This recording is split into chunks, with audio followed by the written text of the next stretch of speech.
M feels cheated out of her inheritance. Hey internet people.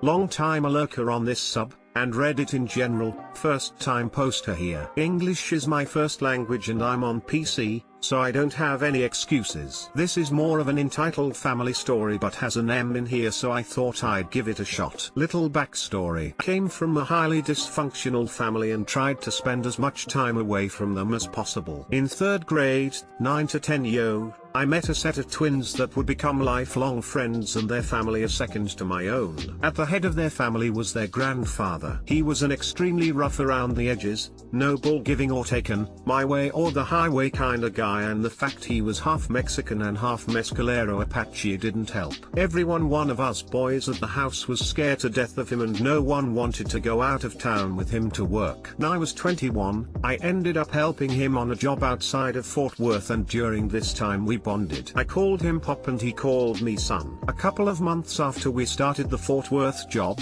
Pop received a call that his aunt had passed away. We stayed up having a few drinks and he told me stories about her till the rooster crowed. He described her to me in the same manner that us boys would describe him to others. Now this woman would drink a fifth of bourbon and smoke 5 cigars every day till the day she died, but she made it to nearly 100 before she croaked. During the last 20 or so years of her life, the majority of her family had absolutely nothing to do with her, with the exception of one grandson. She had also amassed a nice little spread outside of Waco, having a 100+ acre ranch, a large farmhouse and a 7-figure bank account. Pop decided that we should attend the funeral. A few days later, we found ourselves in a small funeral parlor in the zucchini-tastic town of Waco. The funeral was going as all funerals go, with some people sobbing, others binge drinking and most of the kids looking bored AF. As Pop and I are sitting quietly, minding our own, we hear this increasingly louder conversation behind us. Enter the cast. M, grandsons mommy F1, 2 and 3, entitled family, most likely the other daughters Gigi, the good grandson. F1, really? Everything? What do you mean, everything? M, that's what the lawyer said. F2, she can't do this to us. Can she? F3, there has got to be something that we can do about this. It's his fault she died. If he hadn't have provided her with whiskey and cigars all those years, she would still be alive. M, don't worry. He's my son and will do whatever I say. We'll sell everything and split it evenly between just the 4 of us. It was at this point Pops caught on to what was being discussed, as I'm sure everyone else around had, and he, being a man not to hold his tongue, lost it. It went something like this: y'all need to shut y'all's asses. He loved to say that this woman lived to be nearly 100 years old and you're going to try and say he killed her. Over what? Money? If you cared so much about her, where were y'all the last 20 years of her life? He didn't do it for the money, he did it because it was his grandma and it was the right thing to do. Before M and F's could regain their composure, Gigi came up, looked his mom in the eye and said, "Goodbye mom. This is the last time any of y'all will see me again," and simply walked out the door. The last I heard about any of it, Gigi was enjoying his life out on the ranch and refused to have any contact with his immediate family. I spent about another 6 months traveling with Pops, working construction and learning masonry. He passed about 7 to 8 years back. I miss that man. Even if no one reads this, it felt really nice to talk about Pop. Edit, obligatory holy s // This blew up. Thanks for the jewels, kind strangers. But really, thanks for all the kind words about Pops. He really was a great man and I miss him very much. As to all the grammar Nazis out there, thanks for pointing out my typos. I'm going to leave them just to banana with y'all. Butternut, that butternut sucks. I'm sure he was an amazing man, and I'm glad that you got to be so close to him. Hopefully the E.M.'s of this story rot in hell. Sorry for the loss, very late but still. I love that the grandson just casually walks out of his mother and possibly aunt's lives like yeah bye. It just shows how intolerant he is to butternut. R.I.P. Pops. F's. Nothing worse than family haggling over an inheritance, regardless of the amount, when they have done little or nothing to care for the deceased during their last years. Something similar happened with my family, when my grandmother passed. The other siblings accused my mum of only caring for her for the carer's allowance benefit. Despite the fact my mum banked it every week, never took a penny, and it paid for the funeral, with the remainder split evenly between all 5 siblings. And that's why you put in your will that you leave the entitled cheesecake, $1.00 in nickels. And they cannot say they were left out of the will. It is made abundantly clear what the will originator thought of them. Go play the slot machines, you'll have better luck. Please learn the rules of the gun range before going to one. This happened last week, so I'm trying to wrap my head around it still. Firstly, I love guns. Nearly everything about them. The sound, the recoil, the fireball. What I don't like is when an idiot is given one. When idiots have guns, people get killed. So when I see an EP and her 9-year-old son at a gun range, I was initially happy that this kid was being taught at a young age. I go to my bay, right next to EP and son, who was actually quite nice, when I see EP's handgun pointed at me. So I jump out of the way of the barrel, and tell her to keep it downrange. She scoffs at me, pulls the not loaded BS, to which I reply that I don't care. Always treat it like it's loaded. I had 2 guns with me. My Springfield XT40 subcompact handgun, and my AR-15. Now, continuing the story. You should all know who is who in terms of abbreviations. The kid goes up to shoot. He starts firing, and when he's done, he sets the gun down so that T points at me. Being a kid, and probably new, I tell him to always keep it downrange, for safety. He acknowledges this, and points the gun back, when I feel a firm smack to the back of my head. EP, don't talk to my son like that. Me, I'm trying to teach him gun safety. If anybody gets shot at one of these ranges, the place can get shut down. EP, don't talk back to me. He moves to hit me again, to which I hover my hand over my XT40 which was resting on the table. That sends her enough signal to back off. When she goes up to shoot, she pulls the trigger, to which nothing happens. She points the gun at me again, to which this time I yell at her to keep it downrange. She decides to ignore me. Me, mom, if the gun misfires, keep it downrange because it may have had a delayed firing. EP, shut up, cheesecake. I go back to shooting my handgun, to which I see, once again, that the gun is pointed at me. She was fiddling with the goddamned trigger. Those who don't know, the rule is that you can point your gun at somebody if you feel they genuinely jeopardize your life. I wasn't quite there yet, so I called over range safety. Range safety told her off, and she listened, until she did the same damned thing. Now I point my gun at her. EPWH, at the banana you doing? Me, keep your gun down range. Range safety comes over to calm me down, and he takes the gun from EP. Then EP tries to throttle range safety. So I take the gun from him, and field strip it, disassembly in case of emergency. I noticed the safety was on, but the gun was fully loaded. So I point my gun at EP and tell her to get on her knees with her hands behind her head. EP, I'll sue you for this coconut. Me, to the little kid, never say anything you have heard today until you are older. Back to EP, go ahead. I'll just show that camera footage. Range safety calls the cops, and when they arrive, I field strip both my guns. I get cuffed, asked a few questions, and then released to put my guns in their cases. EP is screaming bloody murder as she's taken away, and the kid is just crying. So then I go to the kid, and try to calm him down. EP then screams that I'm trying to kidnap her son. Just back away, and the kid has calmed down, and just put my hands up. Cops close the car door, and then they get contacts for the kid's dad. Still waiting for a court date. I will update you when I do get one. Okay y'all, my post was locked by somebody. No issue, but this is called my right to free speech being butternut. Silvers and gold, and 11k upvotes. Thank you all. My one glaring complaint with this: range safety needs to do a better job. If she didn't get killed after the first safety violation, they should still be watching her like a hawk. Never should have gotten as far as it did. EK, shoots you. EM, let my son kill you, he's having fun. Stop dying, he's not done yet. You really dodged a bullet there. Bad pun is bad. Just remember next time you try to act competent, I can use that pun as ammo against you.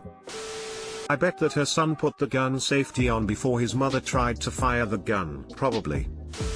Every gun range should have a huge sign over every bay. The first rule of gun safety: every gun is loaded. To which stupid people like the person at hand will answer, but that's stupid, look, mine is not loaded. Too dumb to get the point. Should be forbidden to hold a gun, let alone own and carry one. Then she finally notices me.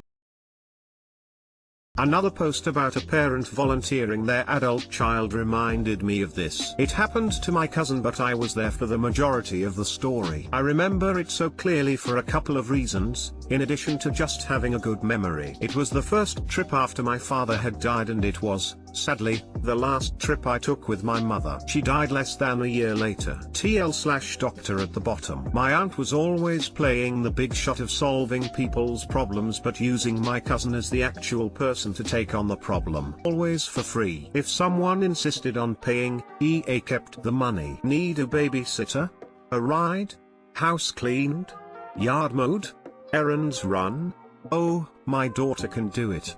As far as my aunt was concerned, the only reason Emily existed was to cater to her. Emily was her ultimate trophy. EA was entitled long before it became a huge thing. Cast: EA entitled aunt. Emily cousin. Emily's boyfriend. Miexa. PO1 police officer 1. PO2 police officer 2. Judge. My aunt has always been entitled. It's her personality type. My mother couldn't stand her little sister, so we tried to avoid her, while still maintaining contact with her husband and child. My uncle, their brother, lived further south in the state, so we always tried to avoid EA knowing when we were visiting. On this trip, I was staying with my cousin for a couple of weeks in the summer, and we were going to do the tourist things. EA thought that the university not being in session meant that cousin was slave labor. One day Emily decided that enough was enough. She was supposed to run errands for a friend of EA and had told her mother she had plans. Her mother, as usual, acted as though Emily had agreed and expected her to comply. Emily just didn't run the errand for the friend as demanded. It was that simple. My mother and I had arrived about 10 minutes before the phone rang. EA called, and though this was back during landlines, she was screaming so loudly that both my mother and I could hear both sides clearly. EA, how dare you embarrass me with my friends? You call Mrs. No Name and apologize immediately. You are grounded for a month and you may not drive the car at all. Now you make that call and go run those errands now. If anyone can explain how she was supposed to do this without using the car, I'd like to know. Emily, Mom, I'm 22. I do not live in your house. You do not pay my bills, and you do not own my car. Run the errands yourself. I have plans. My mom was a little nervous leaving us at that point. It's a mom thing. And she has met her sister thing, even though we were both fine. She left just after meeting Emily's boyfriend. We left and went to a water park and a few other things. We got back to the house and were talking about where to have dinner. Mom insisted on paying for us to go someplace really nice for dinner that night. We get back and Emily's car is gone. She called and asked where it was. Emily, Mom, do you have my car? EA, yes, I do. Your father brought me over so I could check and see if you had obeyed me. I told you that you were grounded and you were not there when I arrived. I'm keeping the car for a month, but I'm going to let Mrs. No Name borrow it because you have been so horrible to her. Emily, Mom, that's stealing. I want my car back now or I'm going to report it stolen. No, Mrs. No Name can't drive my car. EA, I'm your mother. What I say goes, Missy. You need to learn some respect and to get it through your head that I'm in charge and you are the child. You don't own anything. It's mine because I am your mother. The police will likely arrest you for wasting their time. Emily hangs up and looks at me. She is so angry she is crying in rage. Emily, Exa, if I call the police she's going to know you are here. I can live with that. That fallout is a whole other story. She picks up the phone and calls the police. Tells them the car has been taken without her permission and where it is. Mike drives us over there. We do not want to miss the show. PO1 knocks on the door. EA answers. EA, Hello, officers. PO1, Mom, the vehicle in the drive matches the description and location of a vehicle reported stolen. EA, it's my car. I took it from my daughter because she is grounded from using it for being disobedient and disrespectful. PO2, I see, may we have a word with her, please? EA, looking very smug, she doesn't live here. PO1, who had noticed us across the street. U3. Come over here please. PO1, did one of you call us? Emily, I did. It's my car, officer. My mother seems to think that she has control over it and me. EA, it's my car. I'm your mother and you have to obey me, it's the law. Tell her, officers. PO2, actually, Mom, there is no such law. Your daughter is an adult. EA, there most certainly is such a law. I'm going to report you to your chief for not knowing it, I may even sue. PO1, to cousin, may I see the car registration, and your license please? Emily hands them to him. PO1, Mom, this car is registered in the name of your daughter and only your daughter. It's her car and you have no right to drive it. EA looks at the registration the officer is showing her and then snatches Emily's license from him and slams the door. Police officers look at each other for a moment and then shrug and ring the bell again. EA answers it, looking very smug. PO1, Mom, I'm going to need you to return the license, now. EA hands him the license that she has cut into several pieces. EA, now she can't drive because she doesn't have a license. She looks at Emily as though she just scored some odd victory. Then she finally notices me. EA, Uxa. What are you doing here? Me, just trying to have a nice visit with my cousin, she has hated me for years. EA, you need to leave. I didn't give you permission to visit me. I don't need your permission. My mother is not here. I can travel without her. PO1, Mom, you are under arrest for destruction of government property. Apparently cutting up a valid license is a felony in some places. Who knew? And grand theft of this car. EA, you can't arrest me. I'm her mother, I have rights. PO2, yes, you do. He then reads them to her. The officer explains to us that until she destroyed the license he had been willing to issue an appearance ticket. Then instead of being arrested she would just have had to appear in front of the judge and get a fine. This was a much bigger deal. Emily ran into the house to tell her father what had happened. We all chatted for a little bit until the phone rang. It was EA telling him to call their attorney. We left. I drove the car back to Emily's and took her to get her license replaced the next morning. The attorney called by my uncle apparently didn't know my aunt and he showed up at the first hearing, a week later, to try and get it dismissed. It looked to be going her way at first. EA attorney, Your Honor, this is a family matter. It's simply a case of a mother disciplining her child and the child calling the police because her mother grounded her from using the car. Judge, so she got mad and called the police and she, not knowing that it was a crime to destroy the license, did so. EA attorney, yes, Your Honor, that's pretty much it. Judge, prosecutor, do you have nothing better to do today? Prosecutor, no, Your Honor, I don't. I consider it rather important. When a 22-year-old woman has her car stolen, it doesn't matter who stole it. She has just as much of a right to justice as someone who has their car stolen by a stranger. Judge, 22?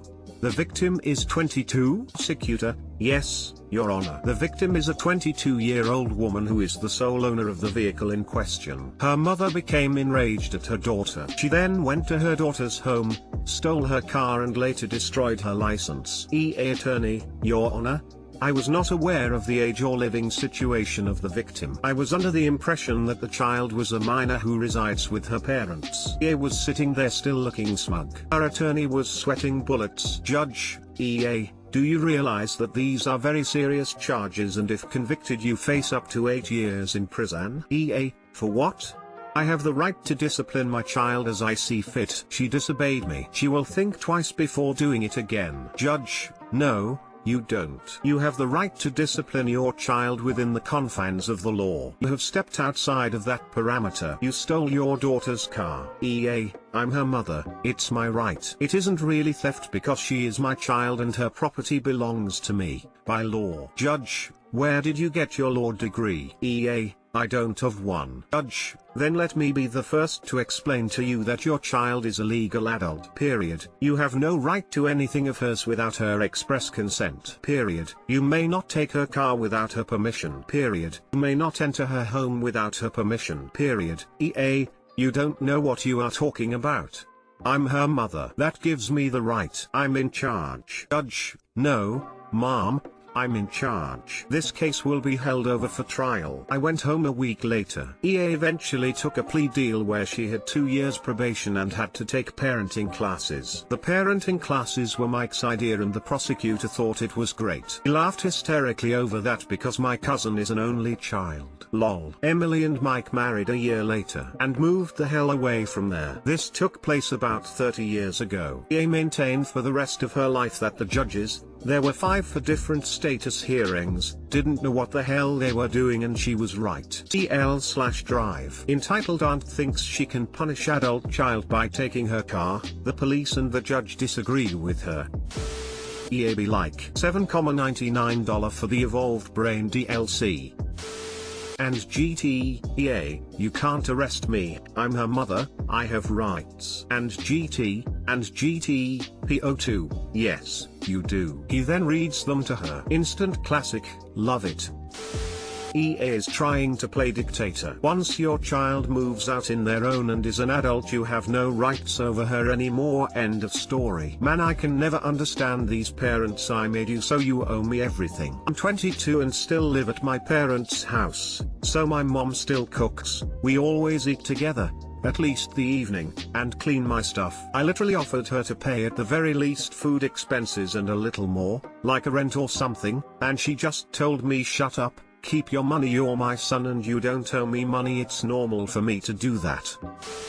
If your cousin ever decides to join Reddit, I think she would like r/raised by narcissists a lot. I think she'd fit right in based on this story alone. One of my new fav stories on here. Well written, good formatting, and a hilarious EA. 10/10 would read again. You can tell it's genuine because that is exactly how judges speak, and that is exactly how they go from frustrated at the situation to restrained fury at the defendant. Love it. Oh, delicious.